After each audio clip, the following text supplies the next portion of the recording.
Welcome to my mini vlog mga madamdamin and samahan niyo po ako sa journey ng Hong Kong 2025. Sila po yung makakasama natin.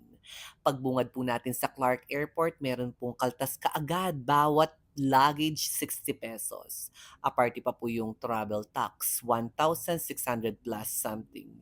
And dito na po tayo sa eroplano. Katabi ko po dyan si Lenny at si Mami at si Ira, Rika May at ang kuya nilang si Raymart na ipagdidiwang niya yung kaarawan niya sa Hong Kong. Oh, pogi na oh, katulad ng tugak. Makalipas ang 2 oras, nakalapag na po tayo sa Hong Kong and diretso bus po tayo dahil pupunta na po tayo sa airport ng Hong Kong. So malawak po talaga yung airport ng Hong Kong nung eko talaga mataluki, kareng tao malilikong anting barag. So nandito na po tayo sa loob ng airport. Pinalukyan milamo rin tao, bakan tayo kay malili. Siyempre meron naman pong mga signage para basahin. Nung mapula ko mata at nung area antin dyan retang balamong payless kasulatan, mangutang na kamurugo, dakal naman Pilipino king Hong Kong. At pagkuha ng mga bagahe namin, diretso po tayo sa palitan ng pera. So nag-withdraw po tayo sa machine dahil mas makakamura po tayo kung meron po tayong GCash Visa card. Dahil dito ay talagang very rampant, o 'di ba, English. Mas makakamura ka kasi kung meron kang Visa card. Kesa naman sa magpapalit ka pa ng pera, Philippine money into Hong Kong money, ay medyo mataas po yung value niya nun. And nandito na po tayo sa Octopus card. Sinalita pang Octopus card ang po pang SIM card para tintamong pang data, pang My Day, pang posting. Oy, tami tutundo ya Rugileni. At speaking mitutundo, talagang mitutundo na kengan Kenny dahil sobra na kay Haggard uling 1 a.m. na kay gumiras king hotel me. Ala kay rugumpengan nung noodles king 7-Eleven uling ala nang makabuklat establishment at ay ni pala ing view na ning kaya kaming hotel, makaistay kami kay ni Keng Rambler Oasis Hotel. Kasanting na yung view ne. Oy Nina, meg outfitan na kami, first outfit ngaw yan. Meg estudyante ko, ngaw rin ka na kung anak-anakan. Lumibot na kaming lumibot kanyan ngening aldong a iti. Alake rugong gawan nung lalakad, sasakeng tren, sasakeng bus, manakit building ang mga ragul. Ang kay lumakad na naman alangpat na, anya meran no naman rugureng madla. Oita, with matching Coca-Colang marimla. Nyaman damong akakit din pamangan mene, pero yung tutunan niyan no ko. Mas bisa na akong mangan ebon, tuyo, tas til making aslam-aslaman. Mas manyaman niya pa ito.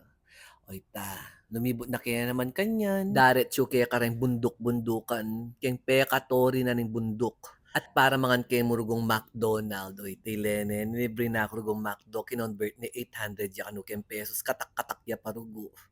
Anyapin naman, nimnaman kayong french fries, daman yaman yapin naman. At yun na kami pinkening dapik. Panigurado ikayo ipintalan nyo na ni kaya familiar yung lugar ni. Alake mong balong gewa ke nung elumakad. Lawen ing tanawin. At lawen la rin tsekwa.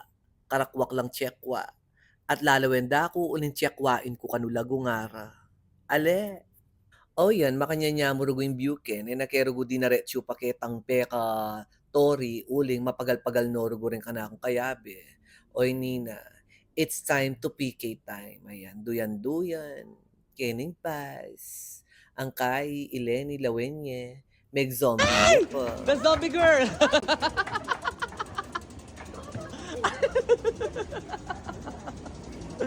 Dai mo rin show, dai. True. Oh, pa. Oh, oh, oh.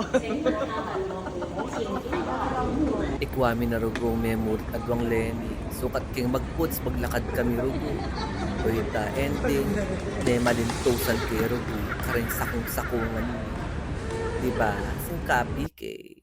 At dito na po tayo ngayon sa tren-trenan. Dito tayo sasakay pababa dahil para makita natin yung tanawin sa dapig.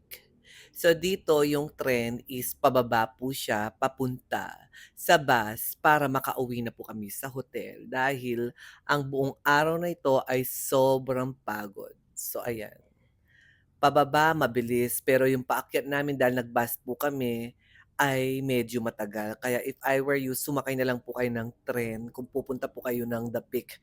Nagkamali lang po kami dito dahil nag-DIY lamang po kami kaya lesson learned sa amin ito. And finally, nandito na po tayo. Ginabi na po tayo at diretso sa hukay-hukay. Dito po tayo sa Hong Kong Street at dito na rin po tayong mamimili ng mga pasalubong para sa Team Reginians. O, 'di ba, todo tawad. Puwede pong tumawad dahil mababait po ang mga nagtitinda. And tinikman po namin ang mga kwek-kwek dito, talagang mga pa-kwek-kwek karugo. And ayan po, yung ating Team Reginians, alay lakad na naman. Tingnan mo naman yung mga strawberry, ginawang barbecue, at marami pang iba. So dito talaga makikita mo talaga yung mga pagkakaiba ng kwek-kwek sa Pilipinas at sa Hong Kong. O yan, haggard, pauli na kami. Abangan yung part 2 sa Disneyland.